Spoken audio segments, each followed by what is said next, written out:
반갑습니다. 예, 반갑습니다. 교구에서 사역하고 있는 권현철 목사라고 합니다. 지난 여름에도 한번 이 자리에 선 적이 있는데 또 오랜만에 뵈니까 더 반갑고 좀 그러네요.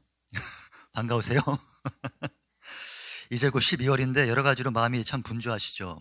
연말이라 마무리할 것도 많고 또 반대로 준비할 것도 많고 또 공부와 취업과 또 결혼 문제까지 이 청년의 때 참 풀어야 할 숙제가 많은 것 같습니다. 그 가운데 이 새벽 기도에 나오신 분들이라면 더 간절함으로 뭔가 소원함 있으시겠죠. 간절함 가운데 나오신 분들 많으실 텐데 이제 한 달은 남으니 올해 마지막까지 하나님 주시는 어떤 응답과 또 말씀들을 받으시는 우리 모두가 되기를 소망합니다. 오늘 함께 살펴본 말씀은 요한계시록 3장의 라오디게아 교회에 관한 기록입니다. 지금 계속 요한계시록 말씀을 보고 계실 텐데 쉽지는 않죠. 일단 계시록 하면은 마음에 부담이 먼저 됩니다. 더욱이 오늘 말씀은 막 혼내시는 말씀이에요. 새벽 말씀으로 묵상하기에는 여간 부담스러운 것이 아닙니다. 자, 이 본문을 묵상하면서 가장 먼저 기억할 것이 있는데 지금 이것이 당시 불신자들에게 향해 주신 말씀이 아니라는 겁니다. 심지어 일반 성도도 아닌 이 교회를 향해 주신 말씀이라는 것을 먼저 기억을 하셔야 돼요. 심지어 참 말씀이 무겁죠. 질책의 내용들로 가득합니다. 내용을 가만히 보면은 우상 숭배와 또 자기 자랑으로 가득한 세상 사람에게 주신 말씀과 전혀 구분되지 않을 정도입니다. 이 각 문장에서 이 주어만 가리면, 그러니까 이 라오디게아 교회만 가리면 이것이 당시 신자들에게 주신 말씀이라고는 상상하기 어려울 정도라는 것입니다. 저는 오늘 말씀을 묵상하면서 마치 오늘날 그리스도인들의 모습과 크게 다르지 않다는 생각을 먼저 좀 하게 되었어요. 부와 명예를 자랑하고 필요에 따라서 우상 숭배도 서슴지 않고 세상 사람들에게 참으로 구분되지 않는 그런 모습들이 참 많이 보게 됩니다. 오늘날 우리에게 이런 모습이 정말 있다면 여러분들은 어떻게 생각하십니까? 우리가 보통 소위 그리스도인이라고 하면은 죄에서 돌이켜 예수님의 삶을 따르는 그런 삶을 말하는데 현실 속에서는 구분되지 않는 모습을 참 많이 보게 됩니다. 그것은 저도 마찬가지였어요. 이 사회생활을 하면서 이것은 제 안에 늘 고민이었습니다. 직장에서, 사회에서 때로는 타협할 수밖에 없는 그런 현실 가운데 어쩔 수 없는 것들이 참 많죠. 오늘 말씀 가만히 보십시오. 우리가 계시록 2장부터 여러 교회를 살펴보고 있는데 특히 이 라오디아 교회에서 오늘날 우리의 모습을 보게 되는 이유가 참 여러 가지가 있습니다. 먼저는 그들의 생활 수준이에요. 이 라오디게아가 참 잘 사는 곳이었습니다. 우리나라도 지금 뭐 힘들다 하지만 사실 잘 사는 나라거든요. 그래도 세계에서 손에 꼽을 수 있는 나라에 속할 수 있습니다. 당시 라오디게아도 참 잘 살았나 봐요. 에베소라고 들어보셨죠? 그 에베소에서 이 소아시아로 향하는 로마의 큰 대로가 있었는데 이 큰 길이 바로 이 본문의 라오디게아를 관통했습니다. 쉽게 말하면 실크로드와 같은 길이 도시를 이 관통한 거예요. 소위 노다지 땅인 것이죠. 실제 기록을 보니까 당대 최고로 부자 도시였다고 합니다. AD 17년 기록을 보니까 당시 엄청난 대지진 이후에 유일하게 로마의 원조를 받지 않고 자력으로 도시 전체를 복구한 곳이 바로 이곳 라오디아 교회였어요. 라오디아. 감이 좀 오시죠? 자, 그런 그들을 향해 주님이 어떤 책망을 하셨습니까? 요한계시록에서 그나마 우리에게 좀 익숙한 부분이 아닐까 싶어요. 이 본문이. 우리 15절과 16절을 다 같이 한 번 더 읽어보겠습니다. 15절과 16절입니다. 시작. 내가 내 행위를 아노니 내가 차지도 아니하고 뜨겁지도 아니하도다. 내가 차든지 뜨겁든지 하기를 원하노라. 내가 이같이 미지근하여 뜨겁지도 아니하고 차지도 아니하니 내 입에서 너를 토하여 버리리라. 아멘. 자, 쉽게 말하면 무엇일까요? 이것도 아니고 저것도 아닌 그런 상태를 지금 지적한 것으로 봐도 되겠습니다. 그렇게만 생각해도 크게 벗어나지 않을 것 같아요.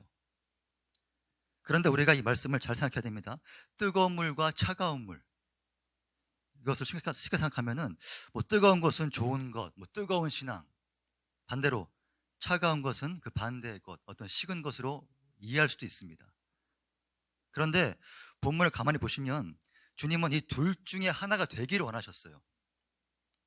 뜨겁던지 아니면 차갑던지 태도를 똑바로 하라라고 볼 수도 있겠습니다. 단 지금 이건 비유입니다.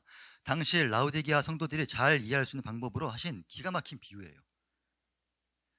여기서 우리가 생각할 수 있는 물은 이 세 가지가 되겠죠. 뜨거운 물과 차가운 물과 또 어떤 물이 있을까요? 예, 둘이 섞인 이 미지근한 물. 이건 당시 라우디게아의 독특한 특징이었습니다. 아주 독특한 특징이었어요. 로마의 대로가 지나고 모든 것이 풍족했던, 부유했던 이 라우디게아의 가장 큰 약점 중에 하나가 바로 이 물이었습니다. 도시 안에서는 이 물이 나지 않고 대략 10km 밖에서 물을 끌어서 사용했는데, 물이 귀하니까 뭐 온천수와 지하수를 구분하지 않고 다 끌어 사용했습니다. 그 중에 온천수 중에 대표되는 것이 히에라볼리의 뜨거운 물이었다고 해요. 또 반대로 차가운 물로는 골로새의 지하수를 사용했다고 합니다. 그런데 문제는 이게 다 섞인다는 거예요. 다 섞입니다. 실제 당시 기록을 보니까 라우디게아의 물은 항상 미지근했다고 합니다. 미지근했어요. 미지근한 것도 문제지만 이게 온천수랑 지하수가 막 섞이니까 이 철분이랑 석회질이 막 섞일 거 아니에요. 냄새도 나고 먹기가 참 힘들었다고 합니다. 정말 구역질이 날 정도로 힘들었다고 해요. 따라서 지금 주님은 뜨겁던지 차갑던지 알아. 다시 말하면 둘 중에 하나가 되라 이겁니다. 이것이 오늘날 한국교회에게 또 우리에게 더 좁혀 들어와서 지금 나에게 주신 말씀이라면 결코 그냥 지나갈 수 없는 문제가 됩니다. 왜입니까? 16절 때문이겠죠. 내가 이같이 미지근하여 뜨겁지도 아니하고 차지도 아니하니 내 입에서 너를 토하여 버리리라. 입에서 뱉어버리겠다고 주님이 지금 말씀하시기 때문입니다. 버리겠다는 거예요. 당시 라우디게아 교회가 이 지경이 된 이유가 어디에 있습니까? 쉽게 생각해 보세요. 제가 아까 서두에 그들의 환경을 잠깐 말씀드렸죠. 아주 쉽게. 그들이 잘 살았기 때문입니다. 제가 너무 단적으로 보는 걸까요? 그럼 다 잘 살면 안 되는 것인가? 물론 아니죠. 물론 좋은 학교, 좋은 직장, 물질의 복, 건강, 좋은 배우자 모두가 주님이 이 땅에서 허락하신 은혜의 것들입니다. 얼마든지 구하고 또 누릴 수 있는 것들이죠. 그러나 진짜 문제가 된 것은 당시 라우디게아 성도들의 태도예요. 그들이 받은 축복으로 마치 앞으로의 모든 문제가 다 해결될 것 마냥 그렇게 방종한 삶을 살았다는 것입니다. 제가 일부러 이 방종이라는 단어를 택했는데 이 사전적 의미를 보니까 제멋대로 행동하여 거리낌이 없음. 방종이 맞아요. 그들의 옛 처지를 생각하지 못하고 이제 예수를 믿음으로 구원까지 보장받았으니까 됐다. 적당히 믿고 이제 인생 즐기며 살자. 어떤 영생이라는 보험이라도 든 것 마냥 이제는 적당히 그렇게 사는 겁니다. 미지근하게. 우리도 인식하지 못한 사이에 이렇게 될 수가 있어요. 충분히 이렇게 될 수가 있습니다. 내가 가진 신앙으로 이제 천국은 갈 수 있을 것 같고, 다시 말하면 영의 문제는 해결되었으니까 이제 이 땅에서 적당히 지옥 가지 않을 만큼만 적당히 하다가 잘 살자. 그럼 되지 뭐. 사랑하는 여러분, 오늘날 이 땅의 기독교가 무시당하고 기독교다, 예수쟁이다, 조롱거리가 되는 이유가 어디에 있습니까? 외부의 핍박이 심해서가 절대 아니에요. 결국은 우리 안에 문제가 있음을 발견할 수 있어야 됩니다. 우리 그리스도인들이 이것도 아니고 저것도 아니고 분명히 교회를 다닌다고 하는데 뭔가 이상한, 그리스도인이라고 하면 뭔가 생활이 달라야 되고 반대로 이 생활을 보면 교회 다니나 보다, 뭔가 유추를 할 수 있어야 되는데 뜨겁지도 않고 차갑지도 않고 미지근하게 전혀 구분이 되지 않는단 말입니다. 지금 여기에 학생도 있으실 테고 또 직장인도 계실 텐데요. 저도 직장 생활 좀 가만히 보면 이 적은 내부에 있다고, 저 인간이 정말 교회 다닌 사람이 맞나 싶은 사람 때문에 결국은 교회가 욕을 먹더라고요. 이러한 문제는 우리가 이미 잘 알고 있죠. 많이 들었습니다. 잘 알고 있습니다. 아주. 그러나 무서운 것은 우리 안에 이것을 정말 개혁하기를 원하는가, 이거예요. 알긴 아는데 문제는 알고 있는데 이것을 정말 고치기를 원하는가? 진심으로. 솔직히 그렇게 큰 문제로 생각하지 않습니다. 일단 내가 괜찮으니까, 편하니까. 내 삶을 바로 개혁하려면 당장 힘이 들거든요. 엄청 힘이 듭니다. 버릴 것도 많고. 이 정도만 해도 교회에서는 좋은 형제이고 자매이고 또 세상에서는 어느 정도 말이 통하는, 지금 딱 좋거든요. 이 17절 라우디게아 교회의 모습 보세요. 내가 말하기를 나는 부자라 부족한 것이 없다. 스스로를 가리켜 부족한 것이 없다는 것입니다. 이건 단순한 그냥 물질적인 풍요를 말하는 것이 아니라 이 말하면 됐다, 방종의 삶을 말하는 것이에요. 주님은 오히려 그런 삶을 곤고하고 가련한 것이라고 말씀하십니다. 그리고 눈먼 것이고 벌거벗은 것이라고 그들의 삶을 그렇게 평가하십니다. 불쌍한 존재라는 거예요. 그 뒤에 18절부터 주시는 말씀 무엇입니까? 내가 너를 권하노니 내게서 불로 연단한 금을 사서 부유하게 하고 흰 옷을 사서 입어 벌거벗은 수치를 보이지 않게 하고 안약을 사서 눈에 발라 보게 하라. 이 모든 것은 비유로 말씀하셨고 다양하게 해석할 수 있겠으나 결국 말씀하시는 것은 주님께로 돌아오라는 겁니다. 나를 좀 봐라 이제. 이게 바로 내 안의 개혁이에요. 나에게 당장 어려움이나 손해가 있더라도 가장 기본적인 원칙으로 옳은 것으로 돌아가겠다. 이것이 바로 개혁입니다. 문제를 파악하고 옳은 것으로 돌아가는 것이 바로 이 개혁이죠. 때론 내 삶의 은혜란 이름으로 주어진 환경, 좋은 학교 얼마나 감사합니까? 또 좋은 직장, 또 결혼 대상자 등으로 내 영적인 문제까지 판단하는 경우가 참 많은 것 같아요. 이 말하면 됐다. 하나님이 복 주셨다. 응답해 주셨다. 나는 괜찮다. 생각해보면요, 이럴 때 정말 조심해야 됩니다. 라우디아 교회처럼 그냥 이대로가 좋을 수 있기 때문이요. 지금이 좋사오니, 딱 좋사오니.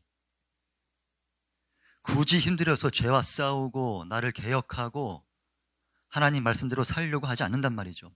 그럼에도 불구하고 우리는 왜 내 자신을 개혁해야 됩니까? 꼭 그렇게 심각하게 신앙생활을 해야 하는가? 미지근하게 그냥 천국 가고 그러면 되지. 꼭 뜨겁거나 차갑거나 해야 되는가? 그렇죠. 사랑하는 여러분, 내가 본래 어떠한 존재였는가? 이 인식이 우리 안에 없을 때 이런 질문을 하게 되는 것 같아요. 자, 보십시오. 우리가 죄인 되었을 때에 이 땅에서 소망이 없는 이유가 무엇입니까? 진짜 소망이 없는 이유. 가장 본질적인 것. 죽기 때문이에요. 간단합니다, 아주.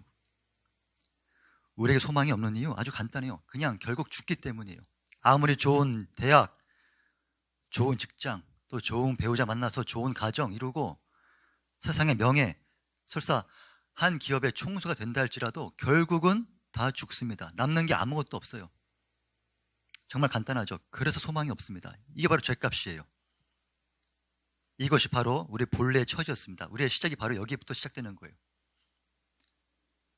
그런 우리가 예수를 믿음으로 다시 예수님이 우리를 택하고 만나 주심으로 영생을 얻게 된 것이죠. 그 하나만으로 모든 것이 이 소망으로 바뀌게 된 것입니다. 영원히 살 수 있기 때문에. 이것이 바로 진리이죠. 중요한 것은 내가 원래 어떠한 존재였는가 이 인식이에요. 거기로부터 우리의 삶을 돌아보고 시작해야 됩니다. 그러나 우리는 어느 순간 죽음의 문제가 해결된 다음에 그 삶의 피상적인 문제들만을 바라보는 것은 아닌지 모르겠어요. 그 다음 좋은 것들. 자, 이 라우디게아 교회가 처음부터 책망을 받았을까요? 그래도 교회가 처음 시작된 그런 열심이 있었을 텐데. 이 인식이 흐려진 거예요. 내가 왜 교회를 나오고 내가 왜 신앙생활을 하는지 단순히 피상적인 복을 받기 위해 그렇게 하는 것. 오늘 본문에서 주님은 그들의 인식이 돌아오기를 바라고 계십니다. 스스로를 개혁하기를 원하시는 거예요.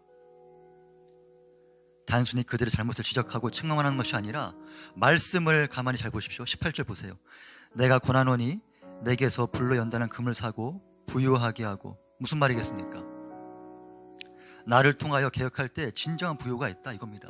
또 흰옷을 사서 입어 벌거벗은 수치를 보이지 않게 하고 너희들에게 우상 숭배로 덜어졌던 그 모든 수치 나의 옷으로 가려라 이겁니다. 또 안약을 사서 눈에 발라. 그 다음 어떻게 하러 갑니까? 낫게 하라? 아니죠. 분명하게 보게 하라. 그동안 피상적인 것에 눈이 멀어서 영적인 분별력 없이 아무것도 보지 못했던 너의 눈, 나를 통하여 개혁하고 보게 하라. 일일이 지금 다 알려주십니다. 그냥 그들을 향하여서 그렇게 진노하는 것이 아니라 19절을 보십시오. 무릇 내가 사랑하는 자를 책망하여 징계하노니 그러므로 내가 열심을 내라 회개하라. 이건 지금 훈육이에요. 훈육이 무엇입니까? 부모가 자녀 잘 되게 그렇게 말씀하는 거예요. 제가 참 좋아하는 말씀이 있는데요, 히브리서 12장에 보면 이런 말씀이 있습니다. 히브리서 12장 6절부터 8절 제가 읽어드리겠습니다. 주께서 그 사랑하시는 자를 징계하시고 그가 받아들이시는 이들마다 채찍질하심이라 하였으니 너희가 참음은 징계를 받기 위함이라. 하나님이 아들과 같이 너희를 대우하시나니 어찌 아버지가 징계하지 않는 아들이 있으리요? 징계는 다 받는 것이거늘 너희에게 이것이 없으면 사생자요 친아들이 아니니라. 오히려 징계를 받지 않으면 친자식이 아니래요. 오늘 본문의 라오디게아 교회, 다른 교회 전해진 편지에도 그래도 그나마 한두 줄의 칭찬글이 있는데 오늘 본문을 보십시오. 전혀 없어요. 가장 악하기로 소문난 라오디게아 교회였지만 포기하지 않으시고 주님은 뭐라고 하십니까? 19절 무릇 내가 사랑하는 자를 책망하여 징계한다. 그러므로 내가 열심을 내라 회개하라. 예, 사랑하신대요. 우리에게 소망이 있는 이유가 바로 여기에 있지 않습니까? 이런 주님의 심정으로 마지막 20절을 보십시오. 아주 유명한 말씀이죠. 사실 징계하고 포기해도 될 것을 하나님은 그렇게 포기하지 않으셨습니다. 아주 그 절정의 표현이에요. 20절 볼지어다 내가 문 밖에서도 두드리노니 누구든지 내 음성을 듣고 문을 열면 내가 그에게로 들어가 그와 더불어 먹고 그는 나와 더불어 먹으리라. 사랑하는 여러분, 이 하나님의 음성에 귀를 기울이시기 바랍니다. 지금도 주님은 우리가 돌아오기를 바라십니다. 돌아오면 돼요. 우리는 신앙생활을 하면서 또 이 새벽 기도를 나오면서 내 삶의 다른 것을 놓고 기도할 수 있습니다. 충분히 그럴 수 있습니다. 내 삶에 필요하기 때문이죠. 그런데 내가 구하든 구하지 않든 하나님이 나에게 주신 것이 있다면요, 그것은 우리를 향한 주님의 사랑의 그 징표예요. 사랑의 징표가 뭐예요? 남녀가 서로 프로포즈를 할 때 주는 어떤 반지와도 같은 것입니다. 이 반지를 통하여 상대방의 마음을, 그 사랑을 확인하고 짐작하는 것이지 그 반지만을 요구하고 이 반지를 줘야 나를 사랑하는 거라고 그렇게 말하지 않잖아요. 그런데 우리는 때때로 그 반지만을 구하고 그것이 내게 있다면 나는 괜찮다고 그렇게 말할 때가 있는 것 같습니다. 오늘 주님이 그것을 지적하십니다. 내가 말하기를 나는 부자라 부유하여 부족한 것이 없다 하나 내 곤고한 것과 가련한 것과 가난한 것과 벌거벗은 것을 알지 못하는도다. 안타까우신 겁니다. 그게 아니다 이거예요. 사실 하나님 믿고 살기 너무 좋은 시대 아닙니까?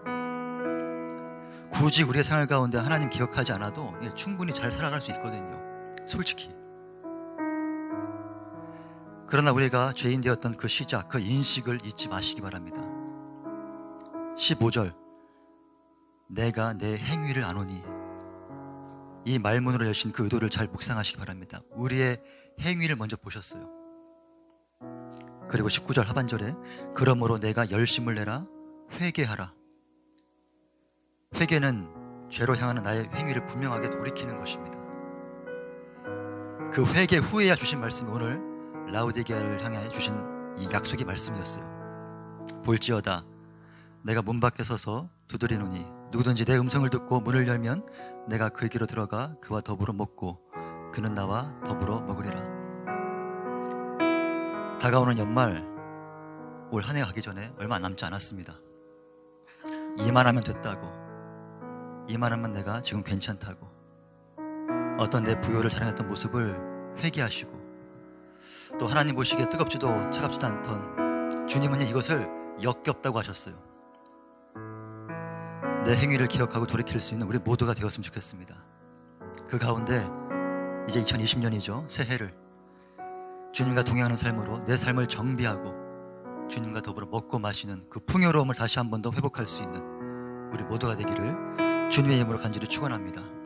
이제 기도하겠는데요. 모든 것은 회개로부터 시작합니다. 이 시간 지난날 길게는 올 한 해를 돌아보시면서 하나님을 뒤로하고 내 욕심, 그리고 학교에서, 직장에서, 또 가정에서 뜨겁지도 않고 차지도 않았던 주님이 토해버리겠다고 하셨던 그 역겨웠던 모습이 내 안에 없었는지를 돌아보시기 바랍니다. 그리고 돌이키세요. 주님은 오늘 라우디아 교인들을 향해서 돌이키라고 하셨습니다. 모두가 손가락질하고 가장 악하다고 소문난 그들을 주님은 버리지 않으셨습니다. 내가 너의 행위를 봤다고 하시고 끝에는 돌이키라고 분명히 말씀하셨습니다. 회개하라고 하셨습니다. 그러면 문 밖에 서서 내가 기다린다고 하셨습니다. 사랑하시기 때문이에요. 포기하지 않기 때문입니다. 이 시간 나를 향한 주님의 사랑 기억하며 기도하시기 바랍니다. 주여, 나의 부끄러운 모습을 용서하여 주시옵소서. 역겹도록 이중적이었던 나의 모습을 주여 불쌍히 여겨 주시옵소서. 내가 주께로 돌아갑니다. 나의 마음 받아주시고 내 삶이 주님과 더불어 먹고 마시는 삶으로 주여 풍성하게 회복시켜 주시옵소서. 이 시간 다 기도하겠습니다. 주여 하나님 아버지